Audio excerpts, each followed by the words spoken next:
Hi friends, आप सभी लोगों का हमारे एग्रीकल्चर चैनल एग्रीकल्चर आवारा पर स्वागत है। आज के इस टॉपिक में हम आप लोगों को 50 क्वेश्चन लेकर आया हूं जो कि सॉइल साइंस से संबंधित है। वीडियो थोड़ी सी बड़ी बनेगी, लेकिन आप सभी लोग उसको अंत तक देखेंगे। सब्सक्राइब और शेयर ज़रूर करेंगे जिससे अधिक से अधिक लोगों को फ़ायदा हो। मैं इसमें बहुत अच्छे अच्छे क्वेश्चन को चुन कर रखा हूँ, जिससे आप लोगों को सभी लोगों को अधिक से अधिक फ़ायदा होगा। तो हम लोग स्टार्ट करते हैं। हमारा जो आज का पहला क्वेश्चन है, मृदा की उत्पत्ति हुई। तो मृदा की उत्पत्ति निम्न में से चट्टानों से होती है। आप सभी लोगों को पता है चट्टानों के टूटने फूटने से किसकी उत्पत्ति होती है। चट्टानें टूटती फूटती हैं, टूट फूट कर किसका निर्माण करती हैं, मृदा का निर्माण करती हैं। नेक्स्ट क्वेश्चन है, चट्टानों को कितनी श्रेणियों में विभाजित कर सकते हैं। चट्टानें मुख्य रूप से 3 प्रकार की होती हैं, सभी लोग जानते होंगे। इसका बी ऑप्शन सही हो जाएगा। आग्नेय चट्टान, अवसादी चट्टान और कायांतरित चट्टान, जिसको हम लोग कहते हैं इग्नियस रॉक्स, मेटामॉर्फिक रॉक्स और जो है सेडिमेंट्री रॉक्स। इस तरह से 3 प्रकार की चट्टानें होती हैं। अगला क्वेश्चन कह रहा है कि क्वेश्चन नंबर 3 है, सबसे पुरानी चट्टान कौन सी है। इसका जो आंसर है आग्नेय चट्टान या इग्नियस रॉक को सबसे पुरानी चट्टान है, इसको प्राथमिक चट्टान भी कहा जाता है। बहुत इंपॉर्टेंट क्वेश्चन है और विभिन्न प्रकार के कंपटीशन में पूछा जाता है। अगला क्वेश्चन है क्वेश्चन नंबर 4, मृदा में सबसे अधिक मात्रा में पाया जाता है। तो मृदा में सबसे अधिक मात्रा में आप लोगों को मालूम है ऑक्सीजन है। 46 लगभग 47% के आसपास, 46 से 47% ऑक्सीजन जो है मृदा में पाई जाती है। तो इसका डी ऑप्शन सही हो जाएगा। हम लोग अगले क्वेश्चन की तरफ बढ़ते हैं।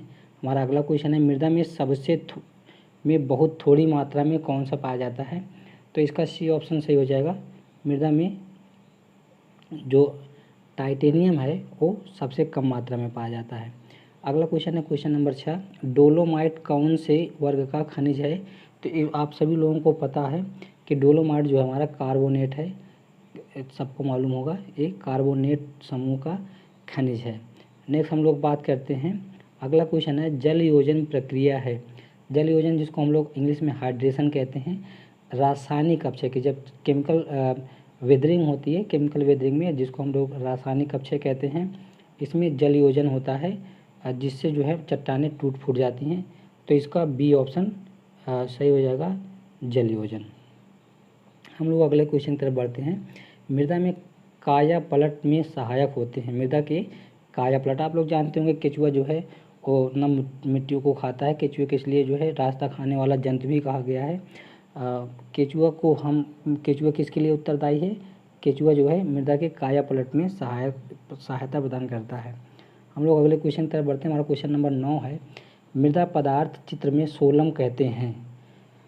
सोलम आप लोगों को पता है A+B संस्तर को मिलाकर सोलम का निर्माण होता है। तो इसका जो ऑप्शन है डी ऑप्शन से हो जाएगा। ए और बी संस्तर को मिलाकर सोलम कहते हैं। इसके साथ में आप लोग एक और याद रखेंगे, जो बी संस्तर है वो खनिज मृदाओं में नहीं पाया जाता है। जो मतलब बी संस्तर जो है काली मिट्टी में नहीं पाया जाता है क्योंकि उसमें दरारें पड़ जाती हैं। ए संस्तर जो है खनिज मृदाओं का सबसे ऊपरी संस्तर होता है। और A+B+C होराइजन को हम लोग क्या कहते हैं, रिगोलित कहते हैं। अगला क्वेश्चन है क्वेश्चन नंबर 10, अधिक समय में अपक्षय होगा। तो इसका जो ऑप्शन है आंसर है, अधिक समय अगर होगा तो अपक्षय भी अधिक मात्रा में होगा। इसका ए ऑप्शन सही हो जाएगा। क्वेश्चन नंबर हमारे लोगों का 11 क्वेश्चन नंबर है, मृदा में जल की हानि किस प्रक्रिया द्वारा नहीं होती है। आप लोग जानते हैं रिसाव द्वारा जल का हानि होता है, बहकर जल की हानि हो जाती है, वाष्पीकरण द्वारा हमारे हरे पौधे हैं ये जल को हानि पहुँचाते हैं। तो इसका बी ऑप्शन सही हो जाएगा। क्रिस्टलन द्वारा जल की हानि नहीं होती है। क्वेश्चन नंबर 12 हम लोग अगर देखें तो 12 नंबर में मृदा में खनिज पदार्थ का लगभग कितना प्रतिशत होता है। अगर हम लोग सॉइल के कंपोजिशन की बात करें तो सॉइल कंपोजिशन में 45% खनिज या मिनरल्स होते हैं, 5% कार्बनिक पदार्थ होता है और 25% हवा और वाटर होता है। तो इसका जो आंसर सही हो जाएगा 45%। नेक्स्ट क्वेश्चन हम लोगों का, मृदा में कार्बनिक पदार्थ हमने अभी आप लोगों को बताया कि मृदा में कार्बनिक पदार्थ जो है 5% पाया जाता है।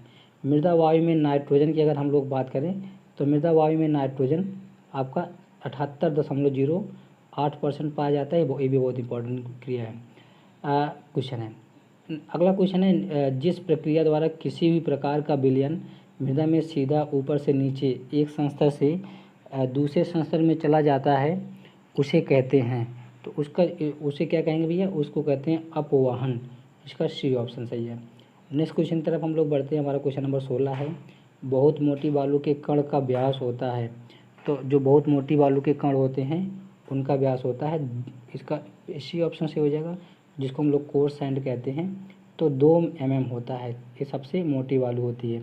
अगले क्वेश्चन तरफ हम लोग बढ़ते हैं। मोटे तौर पर मृदा को कितने भागों में बांटा गया है?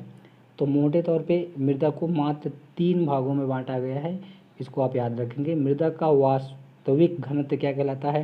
तो मृदा के जो वास्तविक घनत्व है उसको हम क्या कहते हैं? कण घनत्व भी कहते हैं। इसको भी आप याद रखेंगे, बहुत इंपॉर्टेंट है। कण घनत्व और कण घनत्व को हम इंग्लिश में पार्टिकल डेंसिटी कहते हैं।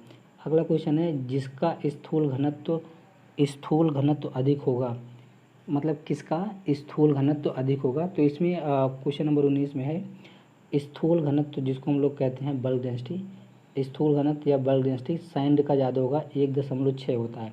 तो सैंड का जो स्थूल घनत्व है सबसे अधिक होता है। और इसकी स्थूल घनत्व की बात करें तो इसका स्थूल घनत्व 1.6 ग्राम पर सीसी होता है, इसको आप याद रखेंगे। अगले क्वेश्चन तरफ हम लोग बढ़ते हैं। हमारा अगला क्वेश्चन है, रंध्रावकाश प्रतिशत किसमें अधिक होगा? तो रंध्रावकाश प्रतिशत सबसे ज़्यादा क्ले में होता है और ये लगभग 58 से 60% होता है, इसको भी आप याद रखेंगे। रंध्रावकाश सबसे अधिक 60%, 58 से 60% क्ले मिट्टी में होता है। अगला क्वेश्चन है, निम्न में से कौन सा कारक रंध्रावकाश को प्रभावित नहीं करता है? तो इसमें जो है सी ऑप्शन से हो जाएगा, मृदा में अकार्बनिक पदार्थ की मात्रा। मृदा में अकार्बनिक पदार्थ की मात्रा जो है कभी भी मृदा के रंध्रावकाश को प्रभावित नहीं करते हैं, मृदा की संरचना प्रभावित करती है। मृदा कणाकार सैंड सिल्ट क्ले का अलग अलग प्रकार का अलग अलग जो है वो होता है, क्या नाम है, रंध्रावकाश होता है, जिसको हम लोग पोरोसिटी कहते हैं।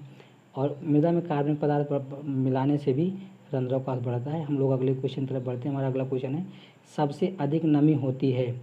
तो इसका जो ऑप्शन है सबसे अधिक नमी होती है, तो सबसे अधिक नमी चिपचिपी मिट्टी में होगी, इसका बी ऑप्शन से हो जाएगा, चिपचिपी मिट्टी में सबसे अधिक नमी होगी।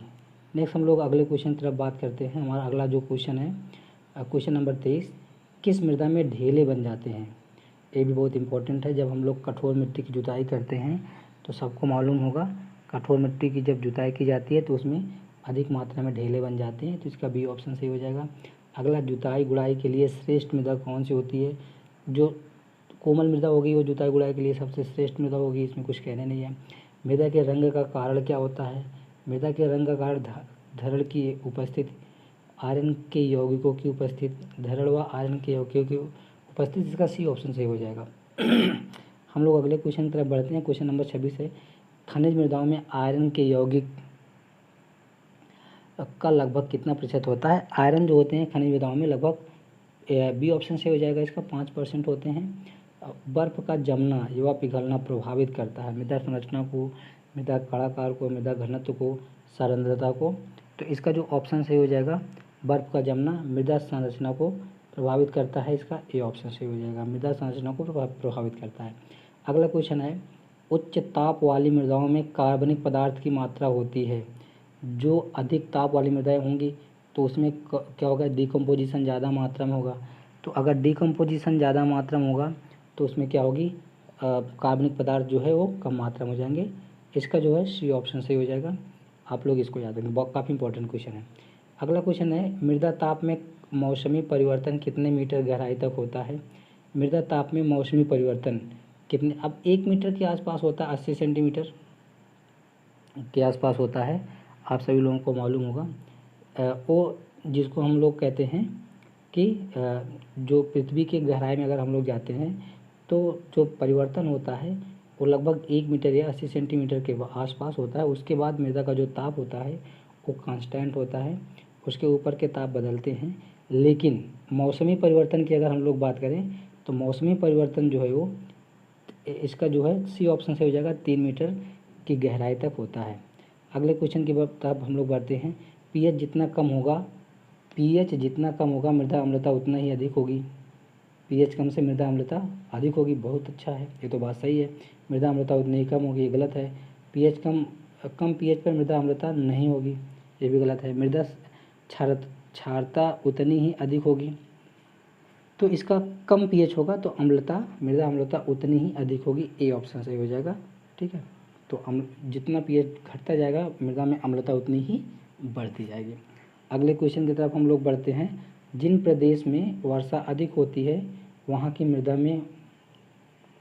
अम्लता कम होती है, मृदा अम्लता अधिक पाई जाती है, मृदा लवणीयता अधिक होती है पाई जाती है, मृदा क्षारता अधिक पाई जाती है। तो जहाँ पर पानी ज़्यादा बरसते हैं वहाँ पे क्या होता है कि जो हमारे बेसिक फार्मिंग जो कैटायंस होते हैं, जैसे कैल्शियम है, मैग्नीशियम के सल्फेट, क्लोराइड, बाइकार्बोनेट, ये सब क्या होते हैं, पानी में घुल के नीचे की तरफ चले जाते हैं, जिससे मृदा क्या हो जाएगी, अम्लीय हो जाएगी, मृदा अम्लता अधिक पाई जाती है। तो इसका बी ऑप्शन सही हो जाएगा। अगले क्वेश्चन की तरफ हम लोग बढ़ते हैं। हमारा अगला क्वेश्चन है, मृदा पर कार्बनिक पदार्थ के संग्रह से, मृदा में अगर कार्बनिक पदार्थ होगा तो क्या होगा, उस पर मृदा क्षारता बढ़ेगी, गलत है। मृदा पीएच पर कोई प्रभाव नहीं पड़ेगा, मृदा अम्लता बढ़ती है, मृदा अम्लता कम होती है जब कार्बनिक पदार्थ होंगे, क्योंकि कार्बनिक पदार्थ आप लोग जानते होंगे, कार्बनिक पदार्थ जो है अम्लीय नेचर के होते हैं। तो अगर कार्बनिक पदार्थ की मात्रा बढ़ रही है तो मृदा अम्लता भी बढ़ेगी। जीवाश्म की सक्रियता से मृदा लवणीयता बढ़ती है, मृदा में कार्बनिक पदार्थ का निर्माण होता है, मृदा क्षारीयता बढ़ती है, मृदा अम्लता बढ़ती है।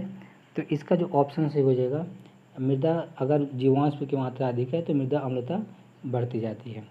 अगला क्वेश्चन है क्वेश्चन नंबर 35, पीएच कम होने पर, जब पीएच कम होगा तो क्या होगा, इसका सीधा आंसर क्या है, जब पीएच किसी भी सॉइल का पीएच कम होता है तो मृदा को विरल पोषकांश अधिक प्राप्त होते हैं। मतलब कम पीएच पर जो हमारे माइक्रो न्यूट्रिएंट होते हैं वो ज़्यादा मात्रा में उपलब्ध होते हैं, एक क्वेश्चन है। अगला क्वेश्चन है, मृदा को फास्फोरस की प्राप्ति नहीं हो सकती, पीएच 4 से अधिक होने पर, पीएच 4 से कम होने पर, पीएच 7 हो जाने पर, पीएच 9 हो जाने पर। तो क्वेश्चन नंबर ए भी जो है कह रहा है कि पीएच अगर बहुत से 4 से कम हो गया तो किसी भी दशा में मृदा में फास्फोरस की उपलब्धता नहीं होगी। अगर मैं फास्फोरस की बात करूं तो पीएच 6.5 से 7.5 पीएच के आसपास मृदा की फास्फोरस की सबसे अधिक उपलब्धता होती है।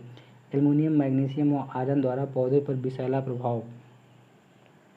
अब देखिए, एल्युमिनियम, मैग्नीशियम और आयरन जो अम्लीय नेचर के होते हैं, तो इसका ए ऑप्शन सही हो जाएगा, अम्लीय प्रभाव पड़ता है। ठीक है, इसका ए ऑप्शन सही है, अम्लीय प्रभाव पड़ता है। अगले क्वेश्चन की तरफ हम लोग बढ़ते हैं। अम्लीय मृदा में सुधार के लिए मृदा में अम्ल मिलाते हैं, क्षार मिलाते हैं, अम्लीय उर्वरक मिलाते हैं, क्षारीय उर्वरक मिलाते हैं। तो देखिए, अगर इसके हम लोग सुधार की बात करते हैं तो सुधारने के लिए हम लोग क्या करेंगे, मृदा में अगर अम्लीय मृदा है तो उसमें क्या करेंगे, क्षारीय उर्वरक को मिलाएंगे। ठीक है, अगला क्वेश्चन है, चूने का प्रयोग करते हैं, चूने का प्रयोग अम्लीय मृदा के सुधार में करते हैं। बहुत इंपॉर्टेंट क्वेश्चन है, इसको सभी लोग नोट कर लेंगे। अम्लीय मृदा में सुधार करने के लिए हम चूने का प्रयोग करते हैं, इसका बी ऑप्शन सही हो जाएगा। ठीक है, lime is use for reclamation of acidic soil. अगले क्वेश्चन की तरफ बढ़ते हैं। लाइम स्टोन होता है, क्वेश्चन नंबर 40 है, lime stone calcium hydroxide. Lime stone क्या है, कैल्शियम कार्बोनेट होता है, इसका आंसर क्या हो जाएगा, डी ऑप्शन सही है, कैल्शियम कार्बोनेट। धातुमल जिसको हम लोग स्लेज कहते हैं, तो वो क्या है, धातुमल क्या है, इसका डी ऑप्शन से, इस्पात उद्योगों से निकला हुआ है। नेक्स्ट अगला क्वेश्चन हम लोगों का है, डोलोमाइट में कैल्शियम कार्बोनेट के अतिरिक्त होता है। देखिए, बात बहुत इंपॉर्टेंट है, डोलोमाइट में कैल्शियम कार्बोनेट और मैग्नीशियम कार्बोनेट होता है, तो कैल्शियम कार्बोनेट दिए ही है, तो इसका आंसर क्या हो जाएगा, मैग्नीशियम कार्बोनेट। अगला क्वेश्चन की तरफ हम लोग बढ़ते हैं। धातुमल होता है, क्वेश्चन नंबर 41, ये तो अभी हम लोगों ने बताया, 42 भी हम लोगों ने कर लिया। काली चूना होता है, जिसको हम लोग कली चूना कहते हैं, जिससे पुताई करते हैं, ये आप सभी लोगों को पता होगा। काली चूना क्या होता है, कैल्शियम ऑक्साइड। ठीक है, कैल्शियम ऑक्साइड को हम लोग कली चूना कहते हैं। हम लोगों का अगला जो क्वेश्चन है, अम्लीय मृदा पीएच होता है 4 से 7, 7 से अधिक उपयोग।